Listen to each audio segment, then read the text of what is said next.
ঐতিহ্যবাহী হেতমগঞ্জ বাজারে একটি বাসাতে আপনারা দেখতে পাচ্ছেন মৃল্য ঝুলন্ত অবস্থায় একটি মহিলার লাশ। লাফন মডেল থানার ভারপ্রাপ্ত অফিসার মনিরুজ্জামান মোল্লা সহ তদন্ত অফিসার সহ এখানে এসআই আনন্দ সহ সবাই কিন্তু ঘটনাস্থলে উপস্থিত হয়েছেন এবং ইনভেস্টিগেশন চলছে কি নিয়ে এই হত্যাকাণ্ড নাকি হত্যাকাণ্ড আত্মহত্যা সেই বিষয়ে নিশ্চিত হওয়ার জন্য তারা ইনভেস্টিগেশন চালাচ্ছেন।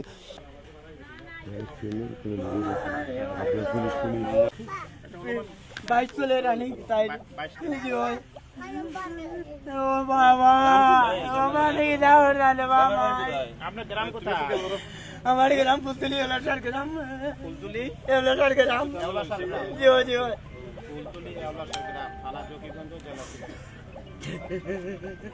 ও সারে বলে পরে বলে আমার মা আপনি আজকে কটার সময় করতে গেলাম? আমি 8টার ভিতরে গেছি, 8টার সময় গেছি সকালে। আমি সকালে 5 খাইছি, আমি গেছি বাড়ি গিয়া।